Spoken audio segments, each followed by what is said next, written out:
Welcome to A9 TV. ముందుగా headlines చూద్దాం.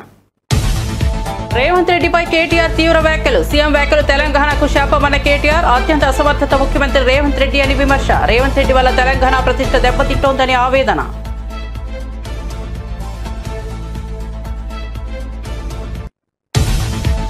AP కేంద్ర మంత్రుల్ని చూస్తే సంతోషం వేసిందన్న అద్దంకి దయాకర్. అమరావతి కోసం 1,00,000 కోట్ల రూపాయలు తీసుకొచ్చారన్నారని వ్యాఖ్య. తెలంగాణ బీజేపీ ప్రతినిధులు ఏమీ తీసుకురావడం లేదని విమర్శ. తెలంగాణ ఆర్థిక పరిస్థితిపై రేవంత్ రెడ్డి వాస్తవాలను వివరించారని వ్యాఖ్య. తెలంగాణలో ఆర్టీసీ సమ్మె వాయిదా. తెలంగాణలో ఆర్టీసీ కార్మికులు తలపెట్టిన సమ్మె వాయిదా. మంత్రి పొన్నం ప్రభాకర్తో ఆర్టీసీ జేఏసీ తలపెట్టిన చర్చలు సఫలం.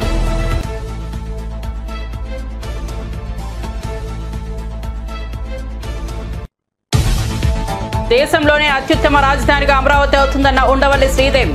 చంద్రబాబు పవన్ కృషితో స్వర్ణాంధ్రప్రదేశ్ నిర్మాణం సాధ్యమన్న శ్రీదేవి. అమరావతి 2.0 కింద 17 కీలక ప్రాజెక్టు సాకారం అవుతున్నాయని వెల్లడి. జగన్ పాలనలో అమరావతి విధ్వంసం దోపిడీ జరిగిందని ఆరోపణ. శ్రీవారి మెట్టు రూపంలో భక్తుల ఇబ్బందులపై టీటీడీ ఈవో శ్యామలరావు క్షేత్రస్థాయి తనిఖీ. టోకెన్ల జారీలో అసౌకర్యం, ఆటో డ్రైవర్ల తీరుపై ప్రధానంగా దృష్టి సారించిన ఈవో. భక్తులకు శాశ్వత పరిష్కారం దిశగా చర్యలు చేపడతామని ఈవో స్పష్టీకరణ. విశాఖలో కరాచీ బేకరీ పేరుపై వివాదం. విశాఖలో కరాచీ బేకరీ పేరును వెంటనే మార్చాలని డిమాండ్. జనజాగరణ సమితి డిమాండ్. పాకిస్తాన్ నగరమైన కరాచీ పేరుపై అభ్యంతరం. తక్షణమే పేరు మార్చాలని, లేదంటే దేశద్రోహం కేసును పెట్టాలని డిమాండ్. ఇక వార్త వివరాల్లోకి వెళ్తే, ముఖ్యమంత్రి రేవంత్ రెడ్డి ఉద్యోగ సంఘాల సమావేశంలో చేసిన వ్యాఖ్యలపై బీఆర్ఎస్ వర్కింగ్ ప్రెసిడెంట్ కేటీఆర్ తీవ్రంగా స్పందించారు. ఎక్కడికి వెళ్లినా దొంగలా చూస్తున్నారని ముఖ్యమంత్రి అంటున్నారు. మరి దొంగను దొంగలా కాకుండా ఎలా చూస్తారు? నోట్ల కట్టలతో దొరికిన దొంగను ఖచ్చితంగా దొంగ అని అంటారు. దొంగలాగే చూస్తారు. ఒక విశ్వసనీయత లేని ఓటుకు నోటు దొంగను కాంగ్రెస్ అనే ఒక వెర్రి పార్టీ గుడ్డిగా నమ్మి ముఖ్యమంత్రిని చేసింది. కానీ దేశంలో మిగతా ఎవరూ నవ్వడం లేదు. మోసగాళ్లను, దొంగలను దొంగే అంటారు. చివరి రోజు వరకు నిన్ను అలానే అంటారు. కాంగ్రెస్ పార్టీ దొంగ చేతికి తాళాలు ఇచ్చిందని తీవ్రంగా మండిపడ్డారు. ఆనాడు ఒకసారి ఎన్ని మాటలు చెప్పిండండి మన రాష్ట్ర ప్రభుత్వ ఉద్యోగులకి, ఎన్ని హామీలు ఇచ్చిండు. అసలు ఉద్యోగుల గురించి, ఉద్యోగుల త్యాగాల గురించి, ఉద్యోగులు తెలంగాణ కోసం చేసిన పని గురించి రేవంత్ రెడ్డికి కనీసం ఇసుమంతన తెలుసా? అసలు ఆనాడు కేసీఆర్ గారు నిరాహార దీక్షకు పోయిందే ఉద్యోగ గర్జన సభ నుంచి. ఉద్యోగుల విషయంలో ఆనాడు ఒకసారి ఫ్రీ జోన్ హైదరాబాద్ అనే ఒక తీర్పు వస్తే దాన్ని ఖచ్చితంగా తిరస్కరిస్తున్నది తెలంగాణ సమాజం అని చెప్పి తెలంగాణ ఎన్జిఓల త్యాగాన్ని గుర్తు చేస్తూ తెలంగాణ ఎన్జిఓ అనే సంఘాన్ని ఉమ్మడి ఆంధ్రప్రదేశ్లో కూడా అత్యద్భుతంగా నడిపిన ఉద్యోగ సంఘాల నాయకులకు మా స్వామి గౌడ్ గారు ఇక్కడే ఉన్నారు, మా శ్రీనివాస్ గౌడ్ గారు ఇక్కడే ఉన్నారు, పెద్దలు దేవిప్రసాద్ గారు ఉన్నారు, పాతూరు సుధాకర్ రెడ్డి గారు ఉన్నారు, ఇంకా ఉపాధ్యాయుల నుంచి వచ్చిన మా సోదరుడు రసమై బాలకృష్ణ గారు ఉన్నారు. ఇట్లా ఎంతో మంది ఆనాడు ఉద్యమంలో కదం దొక్కితే వారి త్యాగ స్ఫూర్తితో అల్టిమేట్ గా తెలంగాణ వచ్చింది. కాబట్టే కేసీఆర్ గారు దేశంలో ఎక్కడ లేనట్టు కేంద్ర ప్రభుత్వ ఉద్యోగుల కంటే ఎక్కువ ఉండాలి మన తెలంగాణ ఉద్యోగుల జీతాలని చెప్పి 73% ఫిట్మెంట్ ఇచ్చిండు. ఒక స్పెషల్ ఇంక్రిమెంట్ ఇచ్చిండు, తెలంగాణ ఇంక్రిమెంట్. ఎందుకు? ఒకటే కారణం, ఉద్యోగులు వేరు మేం వేరు కాదు, ఉద్యోగులే ఉద్యమకారులై కదం దొక్కిండ్రు. ఉద్యోగులే అత్యద్భుతంగా ఆనాడు పెన్ డౌన్ చేసిన సకల జనుల సమ్మెలో తమ ఉద్యోగాలు పోతాయనే ఇబ్బంది కూడా లేకుండా, ఆలోచన కూడా లేకుండా తెలంగాణ కోసం కొట్లాడిన ఆ సోదరుల్ని ఇవాళ అవమానించడం అంటే, వాళ్లకు మిగతా రాష్ట్రంలోని ప్రజలకు చిచ్చుపెట్టే ప్రయత్నం చేయడం అంటే, ఇది ఒక ఉద్యమ ద్రోహి అయిన రేవంత్ రెడ్డి మాత్రమే చేయగలుగుతాడు తప్ప ఇంకోటి చేయలేడు. ఎందుకంటే ఆయనకు అవగాహన లేదు. ఇవాళ ఉద్యోగులు అడుగుతున్నది ఏంటి? మీరు చెప్పిందే కదా, మీరే చెప్పిండ్రు. ఇక పేజ్ నంబర్ 28 మేనిఫెస్టో. టీఎస్ఆర్టీసీ సిబ్బంది సంక్షేమం. ఆర్టీసీ కార్మికులను ప్రభుత్వంలో విలీన ప్రక్రియ పూర్తి చేసి 2 పీఆర్సీ బకాయిలు వెంటనే చెల్లిస్తాం. వచ్చే పీఆర్సీలో ఆర్టీసీ కార్మికులను చేరుస్తాం. రాష్ట్ర ప్రభుత్వ ఉద్యోగులతో సమానంగా అన్ని వసతులు సదుపాయాలు కల్పిస్తాం. ఆర్టీసీ బస్సులకి ఏందో చెప్పింది. ఇది ఆర్టీసీ కార్మికుల గురించి మీరు చెప్పిన మాట. ఇక ప్రభుత్వ ఉద్యోగుల గురించి మీరు చెప్పిన మాటలేంది? సంక్షేమం గురించి మీరే చెప్పిండ్రు. రాష్ట్ర ప్రభుత్వ ఉద్యోగులందరికీ పెండింగ్ లో ఉన్న 3 డిఏలు తక్షణమే చెల్లిస్తాం. రాష్ట్ర వ్యాప్తంగా ఉన్న ఉద్యోగ ఉపాధ్యాయులకు 1వ తారీఖున వేతనాలు అందే విధంగా చర్య తీసుకుంటాం. సప్లిమెంటరీ బిల్లులు 15 రోజులు చెల్లిస్తాం. సిపిఎస్ విధానాన్ని రద్దు చేసి ఓపీఎస్ తెస్తాం. పెన్షనర్లకు ఉద్యోగులకు ఇచ్చే డిఏలను సకాలంలో ప్రకటించి బకాయిలను వెంటనే ఇస్తాం. 317 రద్దు చేస్తాం. కాంగ్రెస్ ప్రభుత్వం ఏర్పాటైన వెంటనే కొత్త పీఆర్సీ ప్రకటించి 6 నెలలలోపు సిఫార్సులు అమలు చేస్తాం. కాంట్రిబ్యూషన్ తో పాటు అన్ని రకాల జబ్బులు అని చెప్పి ఇంకేందేందో రకరకాల మాయమాటలు వారి కోసం చెప్పిండ్రు. ఏం అడుగుతుండ్రు ఇవాళ ఉద్యోగులు? మీరు చెప్పిందే అడుగుతుండ్రు కదా. గొంతమ్మ కోరికలు ఏమైనా కోరిండ్రా? పిఆర్సీ వేస్తామన్నారు, ఏది అని అడుగుతుండ్రు. డిఏలు ఏవి అని అడుగుతుండ్రు. ఆంధ్రప్రదేశ్ కు చెందిన ఇద్దరు కేంద్ర మంత్రులు రాజధాని అమరావతి కోసం లక్ష కోట్ల రూపాయలు తీసుకొచ్చారని, వారిని చూస్తుంటే సంతోషంగా ఉందని, కానీ తెలంగాణకు చెందిన కేంద్ర మంత్రులు ఏమీ తీసుకురావడం లేదని ఎమ్మెల్సీ అద్దంకి దయాకర్ అన్నారు. పక్క రాష్ట్రంలోని కేంద్ర మంత్రుల పేర్లు కూడా సరిగ్గా గుర్తులేదని, కానీ వారు తమ రాష్ట్రం కోసం నిధులు తీసుకొచ్చారని అభిప్రాయపడ్డారు. ఆంధ్రప్రదేశ్ అభివృద్ధి కోసం అక్కడ బీజేపీ నేతలు కేంద్రంతో పోరాడుతుంటే తెలంగాణ బీజేపీ నేతలు ఏమీ చేయడం లేదని ఆరోపించారు. తెలంగాణలో బీజేపీకి 8 మంది ఎంపీలు, 8 మంది ఎమ్మెల్యేలు ఉన్నారని, తెలంగాణ నుండి 2 కేంద్ర మంత్రులుగా ఉన్నప్పటికీ తెలంగాణకు వారు చేసిందేమీ లేదన్నారు. వీరికి ప్రభుత్వంపై విమర్శలు చేయడం తప్ప మరొక పని లేదని మండిపడ్డారు.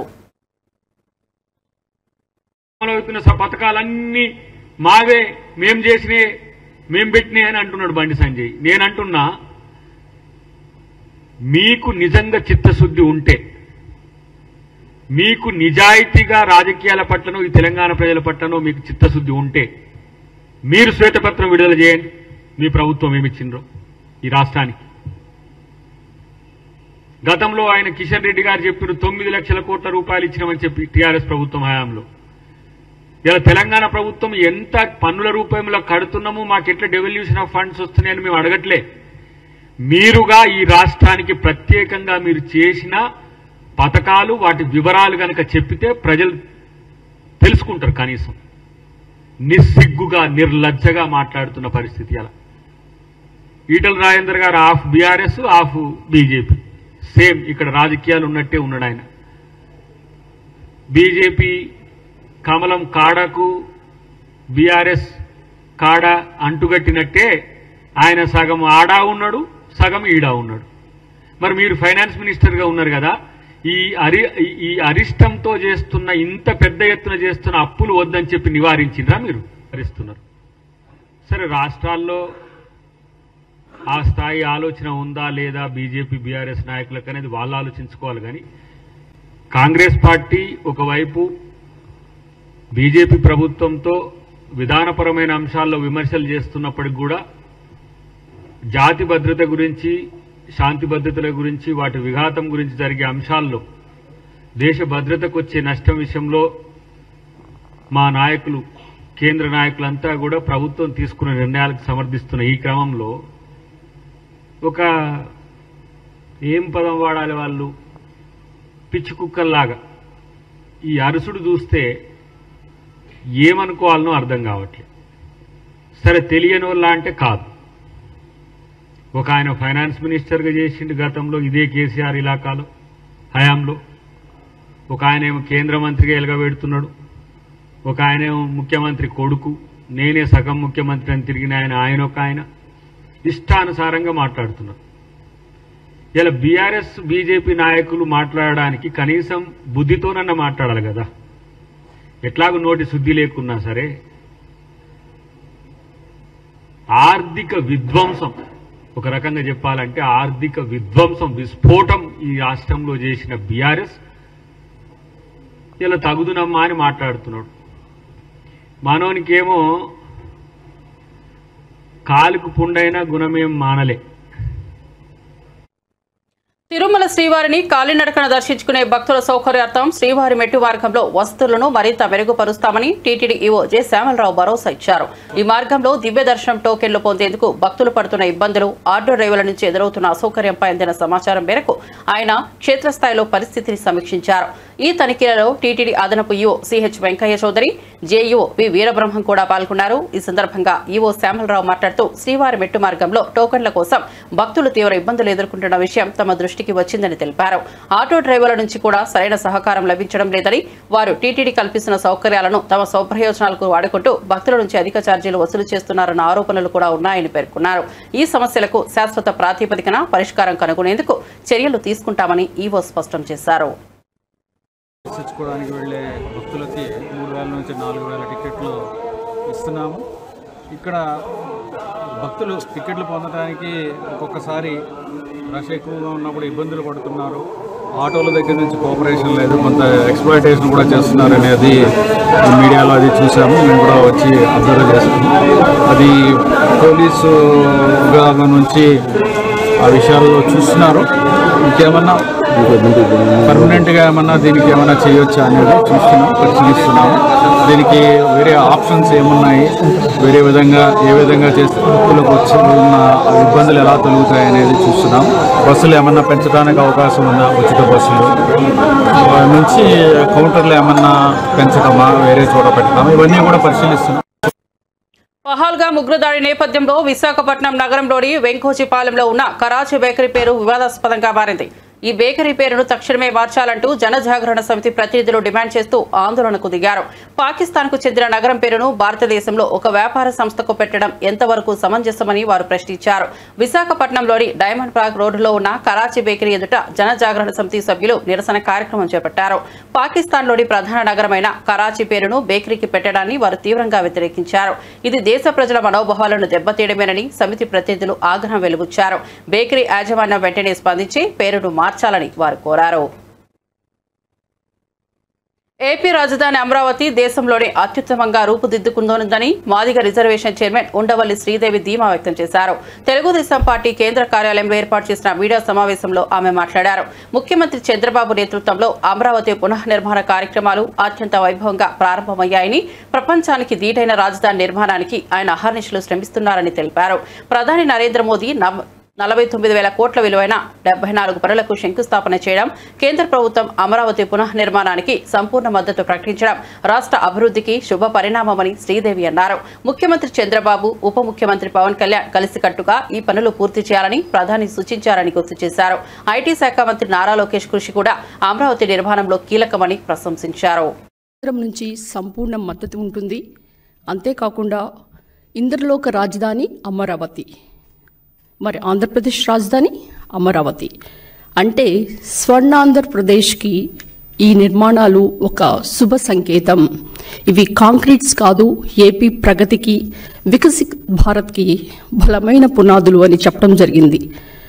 పవన్ కళ్యాణ్ గారిని, చంద్రబాబు నాయుడు గారిని మనందరం కూడా కలిసి పని చెయ్యాలి, మనమే చెయ్యాలి అని గట్టిగా గొప్ప నినాదం ఇచ్చారు పిఎం మోడీ గారు.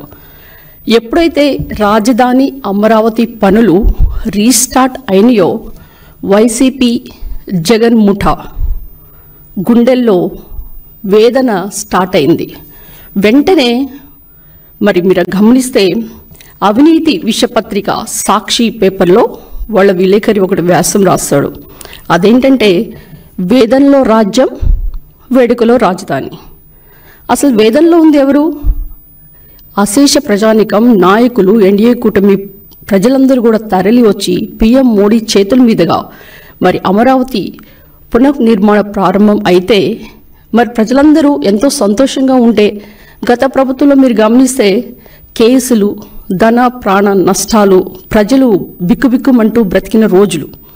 మీరు ఒకసారి అసెంబ్లీ రికార్డ్స్ గమనిస్తే అప్పటి సీఎం జగన్మోహన్ రెడ్డి గారు ఏమన్నారు? నేను మాట తప్పను, మడమ తిప్పను, విశ్వసనీయతలు, విలువలు మా ప్రభుత్వానికి పెద్ద పెట్టు అని చెప్పే ఆయన అమరావతి మీద 30,000 ఎకరాలు కావాలని చెప్పి మరి ఆయన మాట తప్పాడా? అమరావతి విషయంలో మడమ తిప్పాడా? మరి ఈ విధంగా ఈ రివర్స్ అంటే ప్రజలను మభ్యపెట్టేటట్లు ఉన్నదాన్ని విక్రీకరించి మరి ఈ విధంగా రాయటం అనేది ఇక్కడ రాష్ట్ర ప్రజలు గమనించాలి. మీరు కనుక ఒకటి చలం గారు ఒక సూక్తి చెప్తారు. అదేంటంటే కృష్ణశాస్త్రి బాధ ప్రపంచానికి బాధ, శ్రీశ్రీ బాధ ప్రపంచానికి బాధ అని చెప్తారు. అంటే ఈ యొక్క సూక్తి అనేది సరిగ్గా జగన్మోహన్ రెడ్డి గారికి సరిపోద్ది. ఎందుకంటే ఇప్పుడు రాష్ట్ర ప్రజలందరూ కూడా సంతోషంగా ఉంటే మరి వేదనలో ఉంది, బాధలో ఉంది ఎవరు? జగన్మోహన్ రెడ్డి గారు.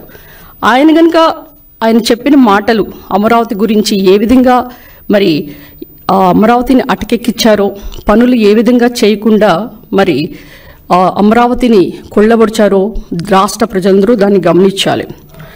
మరి దుర్యోధనుని యొక్క అత్యాసే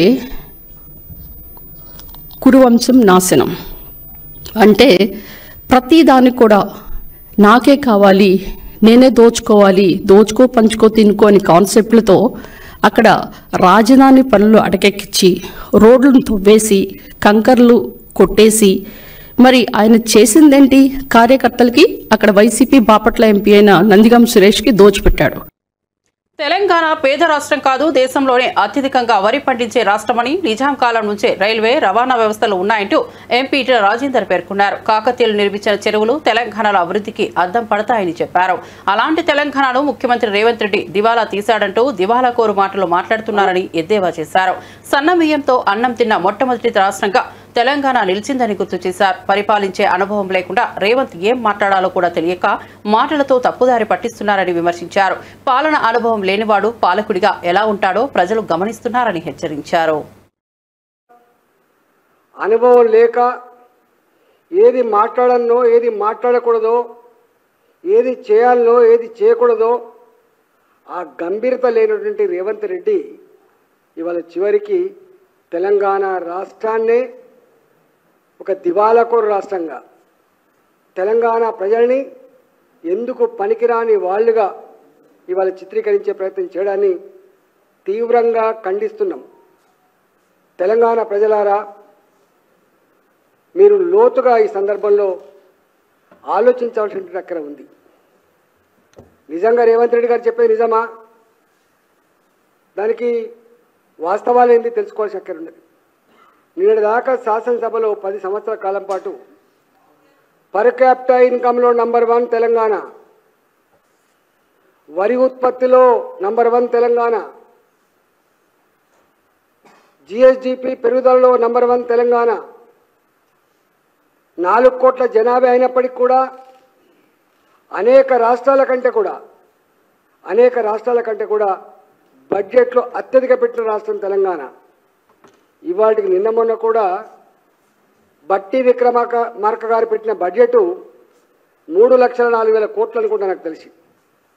4 కోట్ల జనాభా కలిగినటువంటి ఒక రాష్ట్రం 3,04,000 కోట్ల రూపాయల బడ్జెట్ పెట్టిందంటే ఇవాళ ఇది ఎట్లా దివాళా తీసిన ప్రభుత్వం, ఎట్లా దివాళా తీసిన రాష్ట్రమో చెప్పగలిగే దమ్ముందా అని చెప్పి అడుగుతా ఉన్నా. రేవంత్ రెడ్డి గారికి ఒక నైజం ఉంది. మోసగించే వాళ్ళని నమ్ముతారు, అబద్ధాలనే ప్రజలు ఇష్టపడతారు, అబద్ధాలు చెప్పే నాయకులనే ఆదరిస్తారనేటువంటి మాట ఏతుందో ఇవాళ ఆయన మాటలు ఇవాళ నిజమని ప్రూవ్ అయింది. అలా కానీ ఆనాడు మాట్లాడిన మాటలు పెద్దెవరు పట్టించుకోలే. కానీ ఇవాళ మీరు మాట్లాడుతున్న మాటలు తెలంగాణ ప్రజల ఆత్మస్థైర్యం దెబ్బతింటా ఉంది, తెలంగాణ ప్రజల ఆత్మగౌరవం దెబ్బతింటా ఉంది. తెలంగాణ ప్రజలలో ఏ సాహసం, ఏ కమిట్మెంట్, ఏ పని చేయాలని తపన ఉంటుందో ఇలా అది దెబ్బతింటా ఉంది.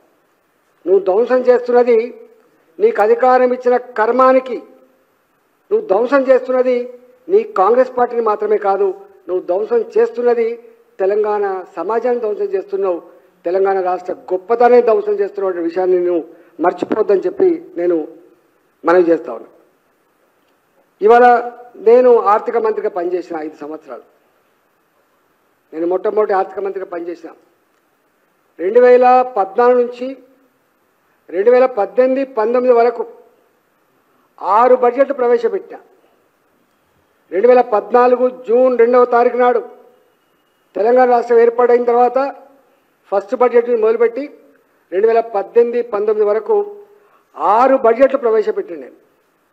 నేను బడ్జెట్ ప్రవేశపెట్టుతున్న అన్ని సందర్భాల్లో కూడా ఆనాడు నా సంభాషణలు చెప్పిన నేను చాలా కొత్త రాష్ట్రమే అయినా.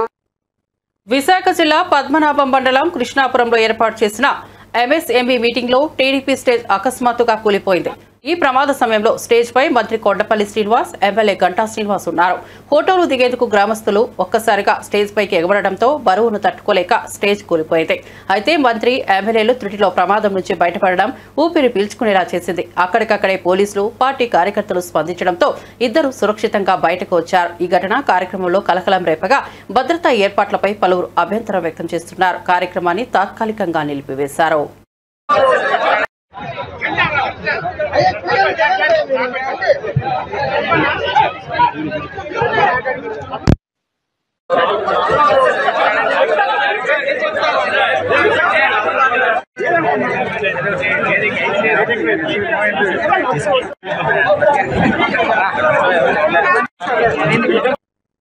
హైదరాబాద్ నగరంలోని గచ్చిబౌలిలో హైడ్రా అధికారులు భారీ స్థాయిలో కూల్చివేతలు దాడులు నిర్వహించారు. ఈ దఫా Sandhya convention centre, mini hall, food కోర్టులను లక్ష్యంగా చేసుకుని అనుమతులు లేని నిర్మాణాలను తొలగించారు.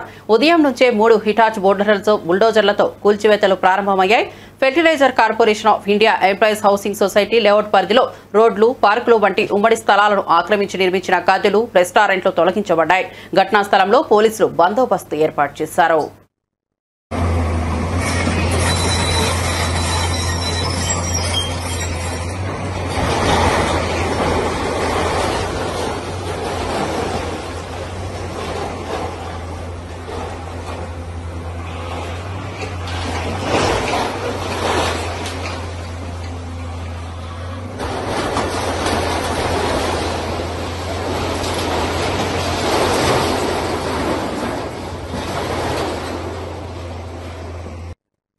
తెలంగాణలో తలపెట్టిన ఆర్టీసీ సమ్మెను కార్మికులు తాత్కాలికంగా వాయిదా వేశారు. మంత్రి పొన్నం ప్రభాకర్ ఆర్టీసీ జేఏసీ నిర్వహించిన చర్చలు సఫలమవడంతో ఈ నిర్ణయం తీసుకున్నారు. కార్మికుల డిమాండ్లపై మంత్రి సహానుభూతితో స్పందించారని, ప్రభుత్వం సమస్యల పరిష్కారానికి పాజిటివ్ గా ఉన్నదని జేఏసీ నేతలు తెలిపారు.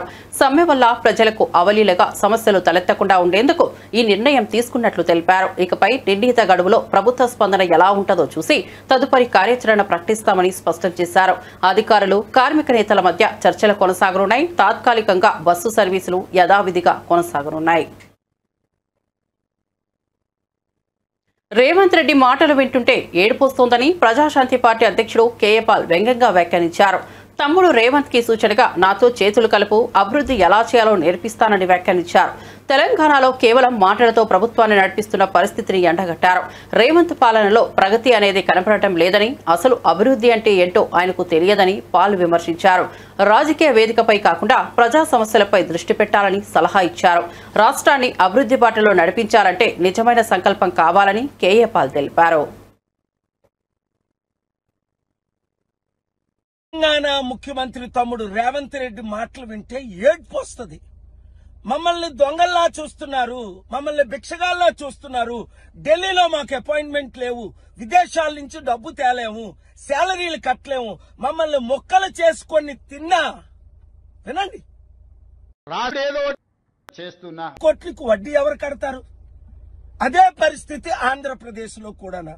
తెలుగు ప్రజలారా, ఈ ముఖ్యమంత్రులు మారి నాతో పాటు గత వారం వాషింగ్టన్ డీసీలో, అమెరికాలో, 2 వారాల క్రిందట టర్కీ, యూరప్ లో సమిట్లకు వచ్చుంటే 100,000 కోట్లు, కనీసం సంవత్సరానికి 1,02 కోట్లు తెచ్చుకున్నా నిరుద్యోగులు ఆత్మహత్య చేసుకోరు, రైతులు ఆత్మహత్య చేసుకోరు, జీతాలు ఉద్యోగస్తులకు ఇవ్వచ్చు, ఇన్వెస్ట్మెంట్లు తేవచ్చు, అభివృద్ధి చేయొచ్చు. అంటే కలుద్దాం అంటారు, మరి కలరు. వాళ్ళు కలిసేటట్టు ప్రార్థించండి.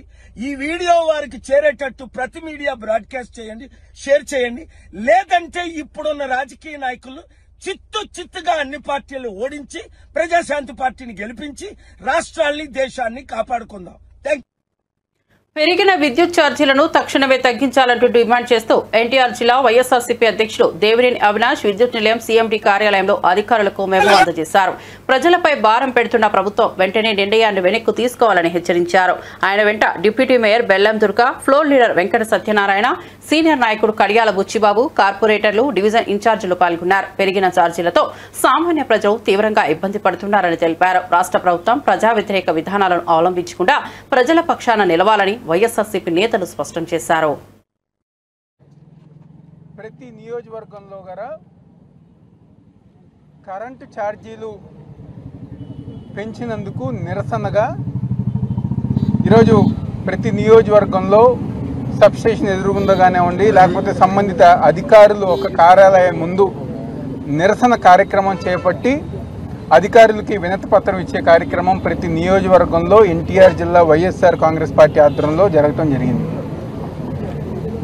ఏదైతే కూటమి ప్రభుత్వం అధికారంలోకి రాకముందు కరెంటు ఛార్జీలు మేము పెంచము అని చెప్పని ఆ రోజు అబద్ధపు హామీలతో అధికారంలోకి వచ్చిన తర్వాత కేవలం సంవత్సరం కాలంలోనే ఈరోజు సామాన్య ప్రజానికం ఇబ్బంది పడే విధంగా, వాళ్ళ నడ్డి విరిచే విధంగా ఈరోజు కరెంటు ఛార్జీలు పెంచింది కూటమి ప్రభుత్వం.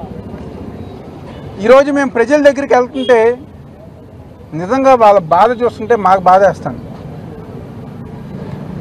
ఇదివరకు 200 రూపాయలు 300 రూపాయలు కరెంట్ బిల్లు వచ్చే ప్రజానికం పాపం చిన్న చిన్న వాళ్ళు ఈరోజు 1000 రూపాయలు 1500 రూపాయలు కరెంట్ బిల్లు వస్తాను. ఏ హామీలైతే మేము నమ్మి ఓటేసామో, ఏ చంద్రబాబు నాయుడు అయితే మేము చూసి తనకి తోడుగా ఉన్న పక్కన ఉన్న పవన్ కళ్యాణ్ బీజేపీని చూసి మేము ఓటేసామో, ఈరోజు మేము ఓట్లేసి మోసపోయామని చెప్పని ఈరోజు ప్రతి ఒక్కరి గారు ఆ ప్రజానీకం ఎంతో బాధపడుతున్నారు. గతంలో గారా డిసెంబర్ నెలలో వైఎస్ఆర్ కాంగ్రెస్ పార్టీ ఆధ్వర్యంలో ఆ రోజు గారా కరెంటు ఛార్జీలు పెంచిన నిరసనగా మేము కార్యక్రమాలు చేసి ఆ రోజు గారికి వినతి పత్రం ఇష్టం జరిగింది. దాదాపుగా 6-5 నెలలు అయింది. ఏం చర్య తీసుకున్నారు? తగ్గించకపోగా కరెంటు ఛార్జీలు పెంచింది ఈరోజు కూటమి ప్రభుత్వం. ముఖ్యంగా సామాన్య కుటుంబాలు, రైతులు కానివ్వండి, సామాన్య కుటుంబాలు కానివ్వండి, ఎన్నో ఇబ్బందులు, ఎంతో ఇబ్బంది పడుతూ, ఒక పక్క సంక్షేమం లేదు, ఒక పక్క అభివృద్ధి కార్యక్రమం లేదు, ఆ పైన మాకు ఈ కరెంటు ఛార్జీలతో కూటమి ప్రభుత్వం మమ్మల్ని ఇబ్బంది పెడతానని చెప్పని అంటున్నారు. 5 సంవత్సరాలు జగన్మోహన్ రెడ్డి గారి ఒక పరిపాలనలో ఏ రోజు గారు కరెంట్ ఛార్జీలు పెంచకుండా మాకు అండగా నిలిచి ఇంకో పక్క సంక్షేమ అభివృద్ధి కార్యక్రమాలు జగన్మోహన్ రెడ్డి గారు చేస్తే, ఈరోజు కూటమి ప్రభుత్వం అధికారంలోకి వచ్చిన తర్వాత అడుగడుగున ప్రతి సందర్భంలోనూ మాకు అన్యాయం చేసుకుంటూ ఈరోజు కూటమి ప్రభుత్వం ముందుకు వెళ్తానని చెప్పిన సందర్భం చెప్తున్నారు. ఈరోజు ఒక్కసారి ఎవరైతే తెలుగుదేశం పార్టీ నాయకులు ఉన్నారో, జనసేన పార్టీ నాయకులు ఉన్నారో, బీజేపీ నాయకులు ఉన్నారో, ఆ రోజు మీరందరి గారు బాండ్ పేపర్ రాసిచ్చారు. కరెంట్ ఛార్జీలు పెంచమని, సంక్షేమ కార్యక్రమాలు అందిస్తామని చెప్పి. బులెటిన్ ముగించే ముందు హెడ్లైన్స్ మరోసారి చూద్దాం. రేవంత్ రెడ్డిపై కేటీఆర్ తీవ్ర వ్యాఖ్యలు. సీఎం వ్యాఖ్యలు తెలంగాణకు శాపమన్న కేటీఆర్. అత్యంత అసమర్థత ముఖ్యమంత్రి రేవంత్ రెడ్డి విమర్శ. రేవంత్ రెడ్డి వల్ల తెలంగాణ ప్రతిష్ట దెబ్బతింటోందని ఆవేదన.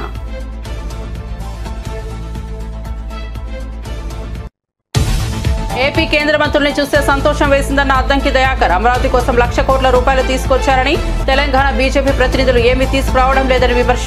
తెలంగాణ ఆర్థిక పరిస్థితిపై రేవంత్ రెడ్డి వాస్తవాలను వివరించారని వ్యాఖ్య. తెలంగాణలో ఆర్టీసీ సమ్మె వాయిదా. తెలంగాణలో ఆర్టీసీ కార్మికులు తలపెట్టిన సమ్మె వాయిదా. మంత్రి పొన్నం ప్రభాకర్ తో ఆర్టీసీ జేఏసీ తలపెట్టిన చర్చలు సఫలం.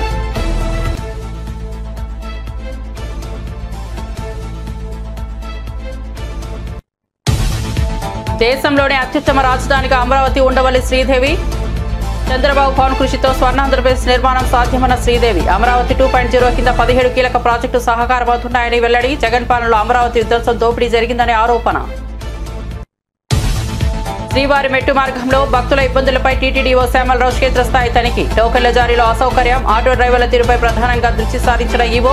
భక్తులకు శాశ్వత పరిష్కారం దిశగా చర్యలు చేపడతామని ఈవో స్పష్టీకరణ. విశాఖలో కరాచీ బేకరీ పేరుపై వివాదం. విశాఖలో కరాచీ బేకరీ పేరును వెంటనే మార్చాలని డిమాండ్. జనజాగరణ సమితి డిమాండ్. పాకిస్తాన్ నగరమైన కరాచీ పేరుపై అభ్యంతరం. తక్షణమే పేరు మార్చాలని, లేదంటే దేశద్రోహం కేసు పెట్టాలని డిమాండ్. మరిన్ని అప్డేట్స్ కోసం చూస్తూనే ఉండండి A9 TV.